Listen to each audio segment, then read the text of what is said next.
Hello, everyone. Hi. Hello. Hello. My name's Adam, and professionally, I market myself as a magician and wordsmith, but I think what I really do is deal with transformative ideas. Given these disruptive times we've been in lately, it's been lots of pause for thought and reflection and realize what it is actually that someone who does what I do actually does for the world and the people you interact with. So over the next 30 minutes, we're going to deconstruct some of these distillations and see which meanings we can extract from these concepts and ideas. But even the word abracadabra, right? We're all familiar, abracadabra, magic words. It's actually 2,000 years old, and it translates to, as I speak, I create. So my words, my utterances manifest the reality in which I dwell, And it kind of makes sense because you think in language, and your thoughts turn into behavior and patterns and actions and habits that manipulate the world around you. So your thoughts do have a direct impression on how the reality of existence unfolds. And then one of my creative heroes, Terence McKenna, he said the world is made of language. And if we know the words in which the world is made, then maybe we can make of it whatever we wish. So what is language? And it got me thinking, it's language is communicative intent, linguistic communication, the transfer of information from one place to another. And as I speak, small mouth noises flow through the air and they hit your eardrums. And if your internal dictionary matches mine, then maybe you will decipher the coded meaning of what I'm saying. So pretty magical in itself. And everything is language. Even DNA is code that writes its own hardware, right? Software that creates its own hardware, which is fucking dope. The blueprint turns into the building, and every single thing that you see around you, whether it's the moisturizer you put on your skin or the clothes you wear, the ink it was dyed with, is a manifestation of the human brain, right? Someone's idea spilled out of their heads, and then they underwent enough processes to make it happen. It becomes a thing. It becomes an actual living, breathing thing. So when you think, oh, I can't do that, or how am I ever going to release a book, or how am I ever going to achieve that particular thing. Everything that you see, the thing I'm sitting on is an achievement of idea, mind manifesting into reality, language becoming. In the beginning there was the Word, and the Word was God, as they say in the Bible, but that is it. It's been going on forever. Consciousness, the first idea, is just the utterance of an idea that transformed into everything that is. The Big Bang, whatever, information, bam, here we go. So deconstructing that and realizing in these disruptive times, how the hell do we deal when the terrain is constantly shifting? And in these times of disruption, when no longer do our maps work because the world is not the same as the maps we built of it, I chuck away those maps and I get out my compass, because as long as I know where I'm heading, then it doesn't matter how I get there, right? It doesn't matter how we make it to our destination, because it's the journey in between we get to enjoy, and everything comes as a surprise. So we begin to embrace the disruption. And the more you embrace these strange times, these chaotic times, the more in tune you become with yourself and your goal and your focus of where you want to head. And I've got this little idea that's going to demonstrate this in the form of a magic trick. But it's not a trick, it's a demonstration into the ideas we're speaking of right now. Surrendering your map in favor of a compass. And as a background in close-up magic, performing at parties for the past, all of my adult life, I've got a playing card, and what I've done is I've folded it up. I don't want to show you what one it is yet, but we will get there together. And I'm going to keep it in this tin, and you're going to help me. I want you to hold on to it and don't peek just yet. And what's your name? Juliet. Okay, Juliet. As comfortable as you need to be, so relax. Relax. So collectively, we're going to decide what card that is. Maps aside, compass in full effect. I know what it is, so I'm going to help you find it. So in a deck of cards, you've got your picture cards, right? Your jacks, queens, and kings. You've got your number cards, ace, 2, 3, and so on. We're going to burn through some to eliminate. Would you like to burn through the pictures or burn through the numbers? The numbers burned, amazing. That's the biggest chunk. Get rid of them. That's perfect. Leaving us with the picture cards, which are the jacks, the kings, the queens. We could say the jacks and the kings are male, and the queens are female, if we'd be so quick to assume in 2020. So if we were going to sacrifice the males or sacrifice the females, what would you go with? How many males do we have? Well, there's the jacks and the kings. So Should I sacrifice the males or sacrifice the females? the males. Okay, yes. It's I just want to know how many we're throwing on this fire. All right. Enough to keep us warm all night. Probability. The probability, I like it. Okay, sacrificing those males. Well, that leaves us with the females, which are the queens, and we get to save one of those. So we're going to let one of our gents ride in like a knight in shining armor, and you get to save one of those queens. That'd be a heart, spade, club, diamond. But before we do, what color do you feel? Will it be a red one, or will it be a black one? What feels right to you? A red one, yeah? And if it's red, Juliet, I mean, the answers are in your hands. Would you feel that she is a diamond or a heart? A heart, yeah? And collectively, we've narrowed down to that decision where it was the get rid of those numbers and get rid of the males and then save a red one, specifically the heart, a queen of hearts. We did this together as a team using nothing but language. We didn't know how we were going to get there, but we got there. The answers have been in your hands the whole time. One card I showed you. I want you to open it up and have a look.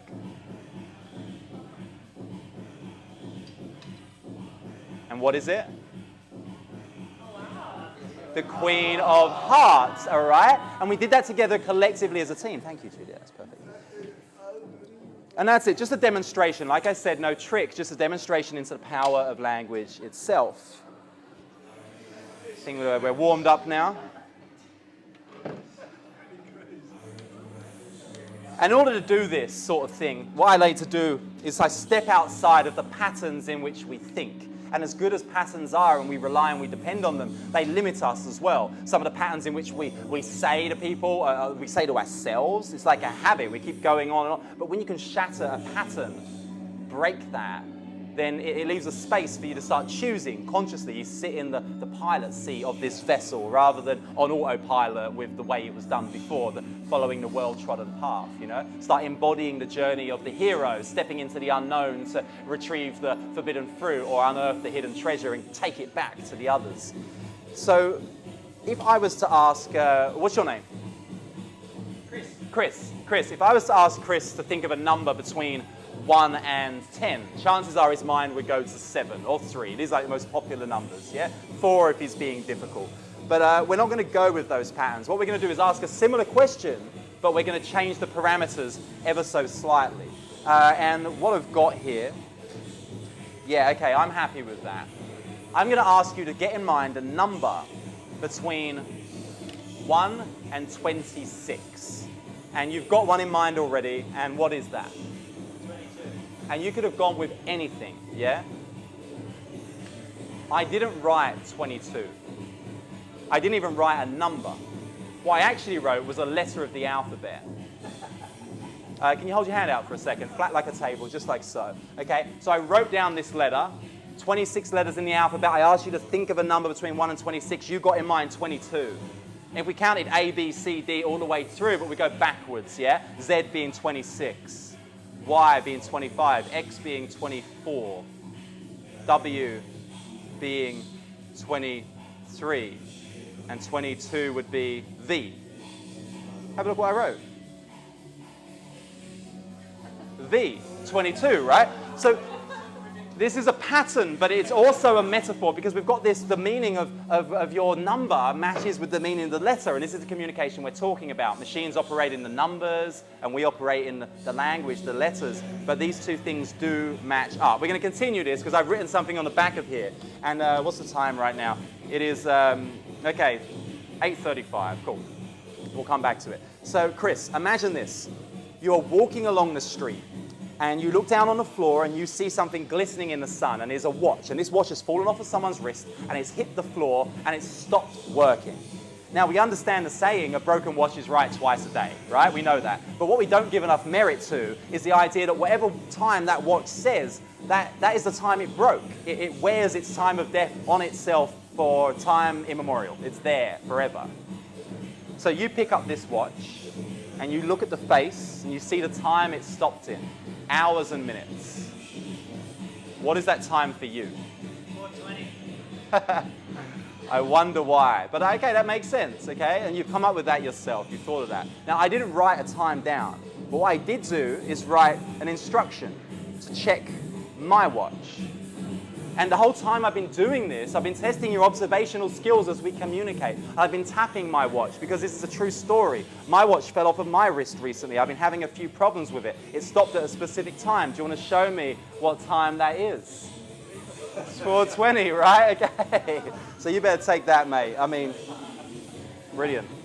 Damn. I'm impressed. It's always 420 somewhere. Thank you. Ah. So as we work through these times of transformation, as we sort of build towards a new world, I've been looking around for inspiration elsewhere. And I find inspiration in nature. I find inspiration in my cat, Ninja. This is Ninja, by the way. Ninja couldn't come in person because he's a cat. So I have him represented in the form of this little guy. It's a striking resemblance, I must admit. He's just got yellow eyes instead. So Ninja can't be here, but he is one of my biggest inspirations. And outside of that, I look to luminaries, people in the world who, I call them luminaries, people who are brilliant. They radiate their brilliance outwardly, and they make an impression on the fabric of time with their artistic achievements, their attitudes, their integrity, you know. And I've got a list of 100 different individuals who have affected me in some way. And I'll just quickly have a look at the list. It's on my notes. Einstein's on here. We've got Maya Angelou, amazing poet. Darwin, why not? Went and hung out in the Galapagos Islands and figured out the theory of evolution. What a legend. Michelangelo, I've seen the Sistine Chapel. I know what it smells like in there. I felt the aura and the history and the artistic brilliance that channeled through him. Voltaire, amazing French freedom writer, and so on. We've got 100 people here. Some people are pop stars, some people are philosophers. We're going to get one chosen in a minute. But before we do, I have to give this to somebody. I'm going to give this to you. I want you to hold on to it. Let me put it on, sit still on it. Just tuck it under your leg. Perfect. Keep it warm. And what's your name? Jessica.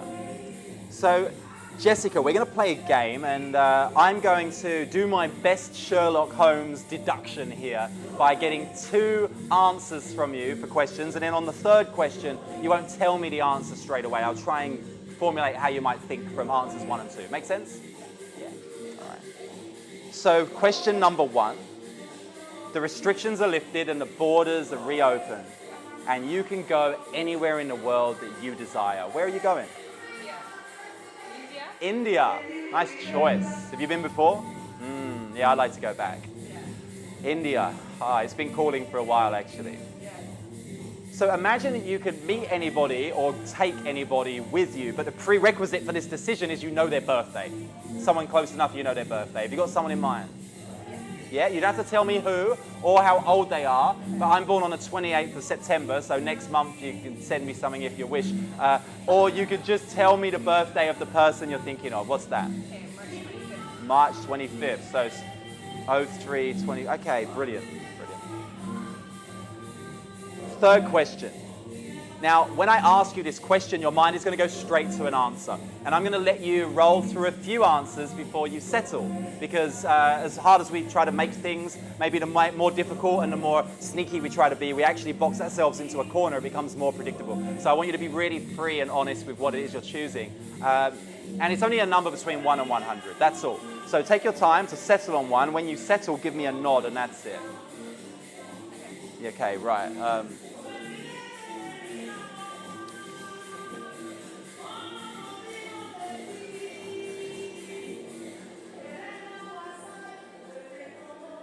Let's say,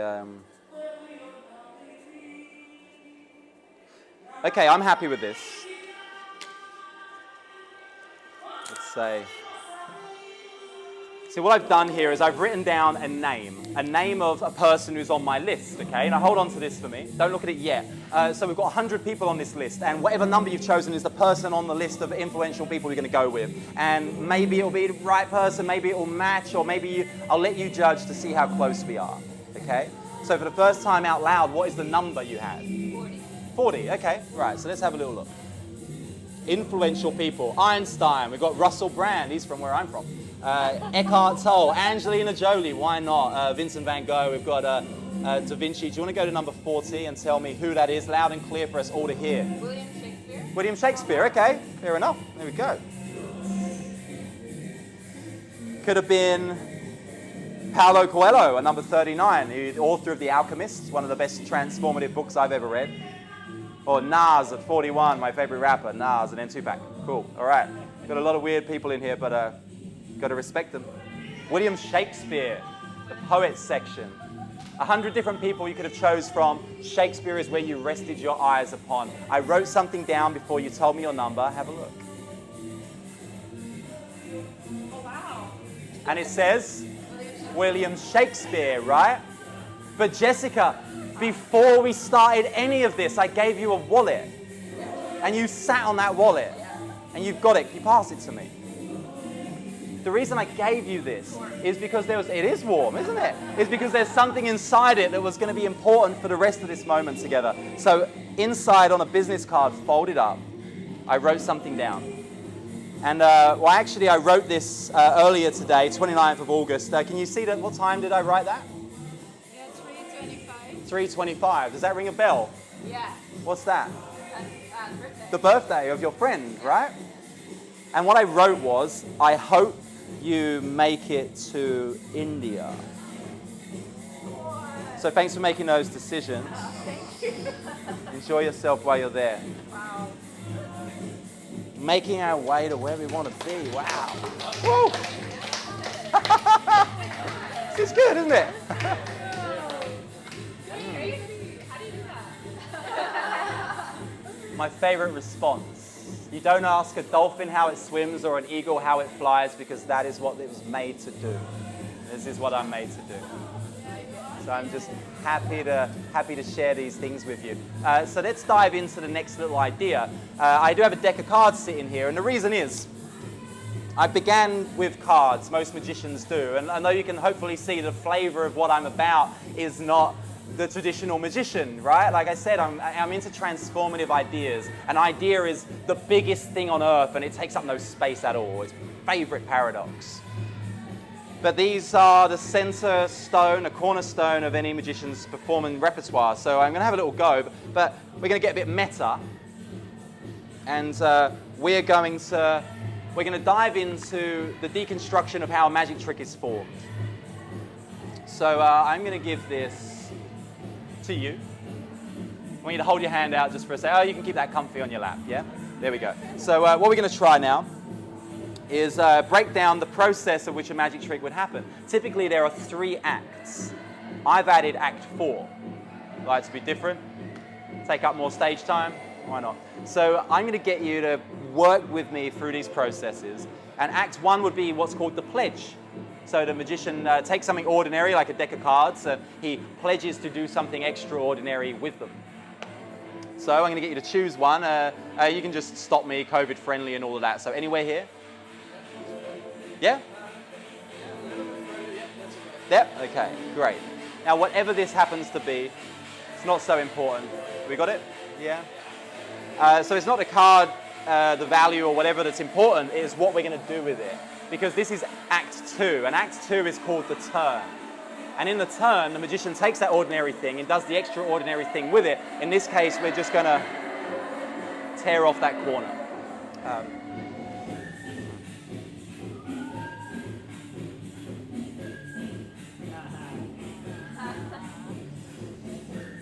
And of course, to make it vanish, there'd be no trick if we didn't bring it back.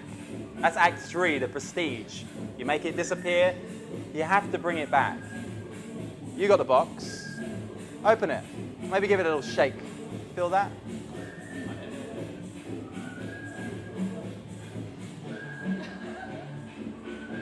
One corner of one card, right? And that, of course, is your perfect little match. Lovely. But wait, guys, we've got Act 4, right?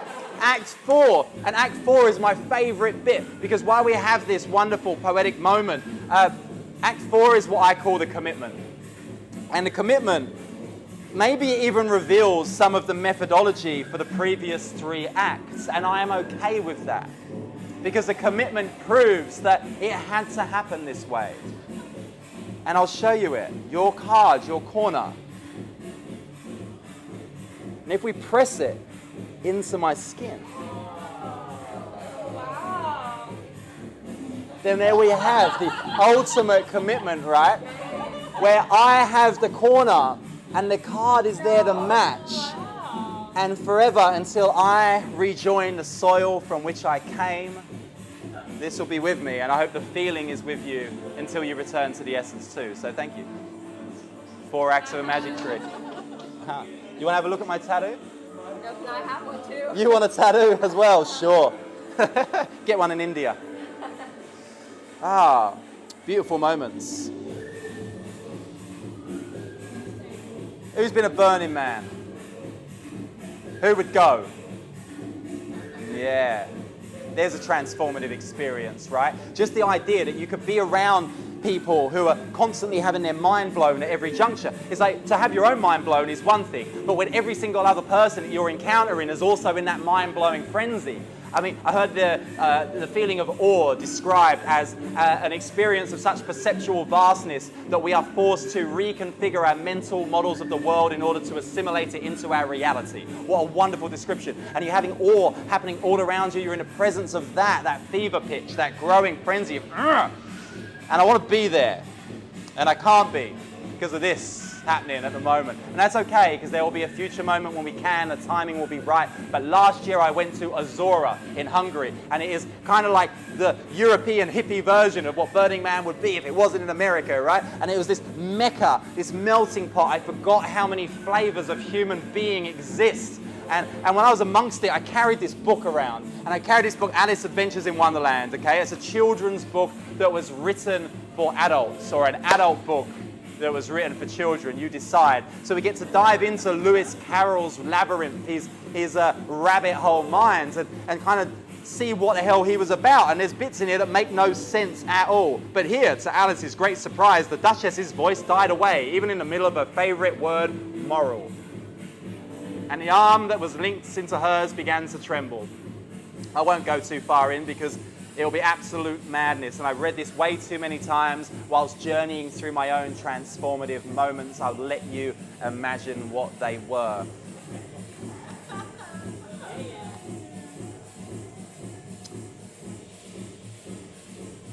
What's your name? Steve. Steve, we're going to play a little experiment with this. Before we do, if I get you to think of a word, then you have the words that are within the range of your lexicon. If I get you to think of a word of the book, you're inside the mind of Lewis Carroll, right? With thousands of different opportunities. So we're going to dive into his brain in a minute. But before we do, I've got a word in mind which I'm hoping that eventually we will find together.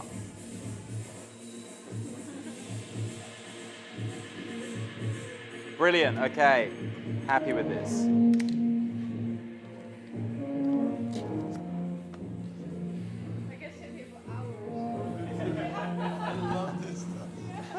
All right, what have we got? I'll place this in here for you, mate, and you can just tuck that away wherever, put it, sit on it, whatever. We'll come back to it later, yeah? So, but before we do, we'll make this simple at first. I'm just going to stop anywhere. You say stop, actually.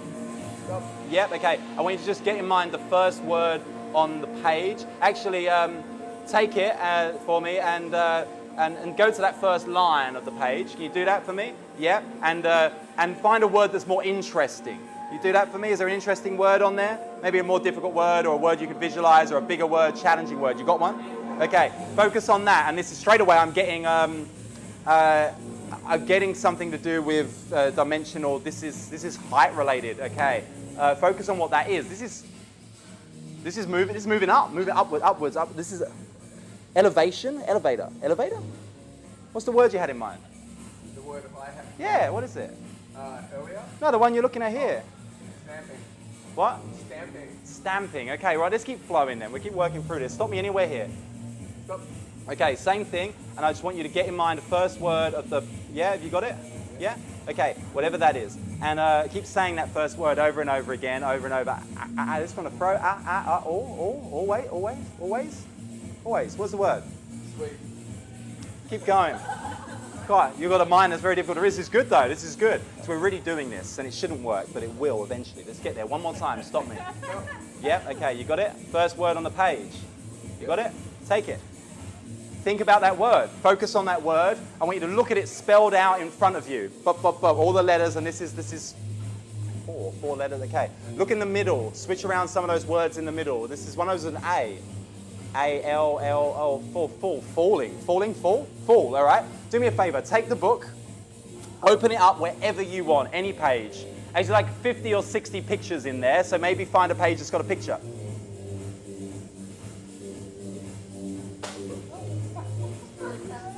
Throw the book at them, Steve. You happy? You found a picture, yeah? Now, have a little look at what the picture is and soak up its characteristics. And do me a favor, go to the top line of the page. Yeah? First word on that. Actually, don't go to the first word. Look along that and find a word that is more challenging, more interesting, one you could visualize. Maybe a longer word if there is. Don't make it short. Is there something that fits that description there? Like a word that you could picture or a word that you could, just on the first line. Have you got one? Yeah? Okay. Straight away your mouth tightened up here, so this tells me might be flavor related. Is this flavor related? It is. Take a breath in for me. Visualize this flavor. Could you imagine yourself salivating to this flavor? This is fresh, this is fresh, this is... Say it over and over in your head like peppermint. Peppermint? Go back, can you find it? Find that page, can you find it?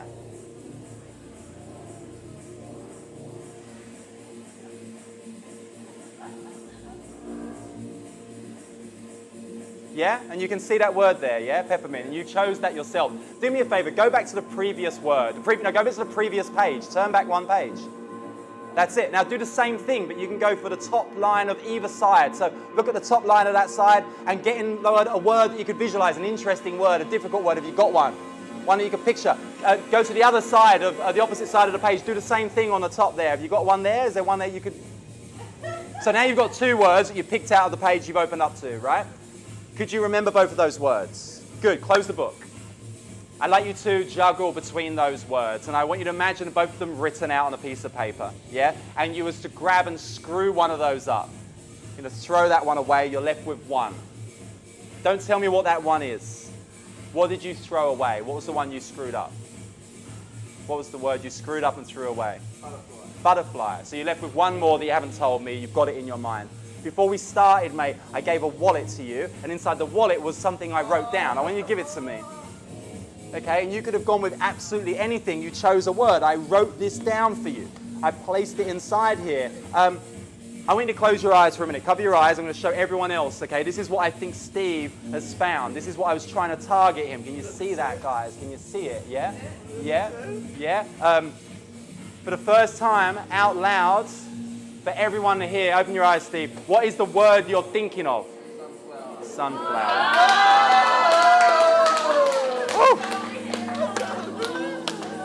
Thank you. Wow. Damn. Cheers, mate. Heated. This. Don't forget to bring a book with you to Burning Man. Might be a career in it. So one of the best parts about magic is the fact that it transcends language. And while I've been talking about language since the start, you know, the fact that the world is made of language, the fact that if we know the words the world is made of, we can make of it whatever we wish. Abracadabra, I speak, I create. This is what we're working with right now. But the language in which I speak is the language of magic. And I've done this for deaf people. I've done this for people who have no English skills whatsoever. And when you pull out a deck of cards, getting to choose one, the language, it transcends all barriers. It's what I love. It gives me access to emotional states, to people that I would have no chance of interacting with if it wasn't for this. And as I sort of refine and I drive towards more of the spoken thing, I am limiting my audience to the English speakers, but it doesn't matter because the feeling itself is a language in itself and it connects people. And we're going to connect all of you right now with this final moment because all of you are going to contribute to it. And this will not be me doing it, this will be you doing it. And this is what I want, to give the magic in the hands of my audience because without you I am nothing. So thank you for being here. But before we do this, while we're in this problem-solving state of mind, I could get you to try and solve a Rubik's Cube. Who's solved one before? Yeah, all right, no one. Cool, same, yeah. I was like that for many years. So instead, what we're going to do is attempt to mix a solved one. It's going to be a little bit easier. I compare these to people because I feel that like every person has only so many attributes they can change about themselves. It's like the way that we look. It could be the people we hang out with, the places we wish to go, our hopes and dreams, the people who inspire us. It could be the books that we read. decisions we make. But it's the ever-shifting flow of these in combination that create these unfathomably unique individuals in every single person who's here with us right now. So I'm going to pass this to you, and I'm going to ask you to just give it 3 turns, once, twice, 3 times, each on separate sides. Be gentle. If it's an angle, you might pop a corner off. We don't want that. Solving a cube once it's been scrambled, and no. All right, so take it, and then you're going to pass it along, and every single person is going to contribute to this mix. So 3 mixes, pass it around. And while you do this, I'm going to give you some facts about the Rubik's Cube that I found out on Google. Don't claim to be my own facts, but I just did the search.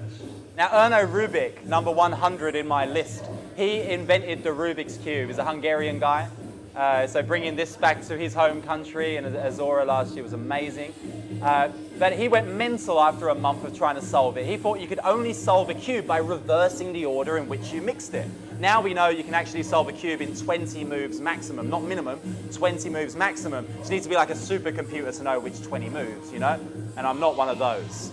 If you had 1 cube to represent every scramble, like every turn that you're doing, Juliet, that's a new scramble. And if you had 1 cube to represent each one, you could cover the whole planet with Rubik's Cubes. There are that many potentials. Not 1 layer deep, but 300 layers deep. Yet again, I didn't choose to make this statistic up. I Googled it, and you can do the same. But somewhere in that pile will be 1 solved cube, the only one of its kind, just like all the others, the only one of their kind. And it reminds me of this word, sonder. Sonder is the idea that every person that we walk past in the street lives a life just as intricate and complex as our own. Somehow we find some similarities, we find something in common. Somehow we find familiarities. We might make a friend, we might find a soulmate. And at the start, I had this sort of fork in the road of giving you the mixed cube or giving you the solved one. And I didn't want to solve the problem, because chaos is the position in which we all thrive. The disruption that we're in right now, it brings out our goodness. It is the reason I am pushing transformation through everything that I'm doing right now. I think we're in a very unique opportunity. And you created this chaos. And there's a reason you did this chaos, because we work together. Together as a team, you can achieve it. They say you want to go fast, go alone, go far, go together. I just wanted 1 small miracle with the decisions that you made, 1 matching side. But there's not just 1 side on the cube, is there? There's 2 sides on a cube. No, really, there are 3 sides on a cube. There are 4, 5, 6 sides on a cube that you guys have mixed yourselves. So I'm amazed, I'm impressed you've done this, and you deserve a round of applause for your achievement right now. I mean,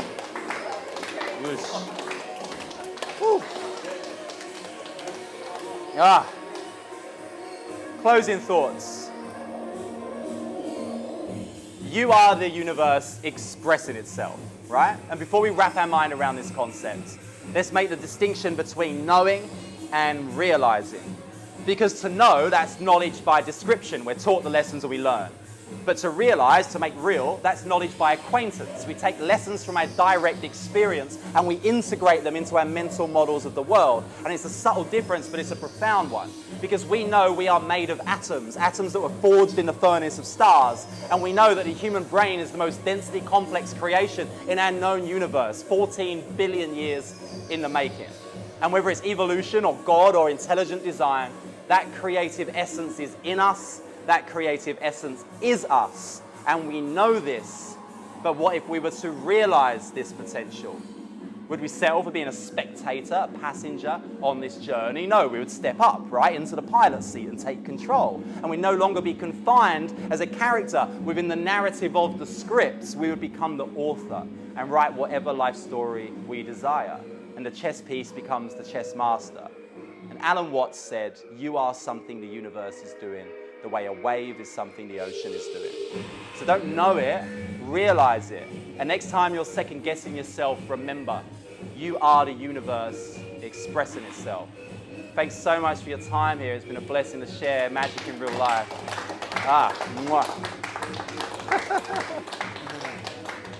Embrace the party. Cheers. You're a good crew.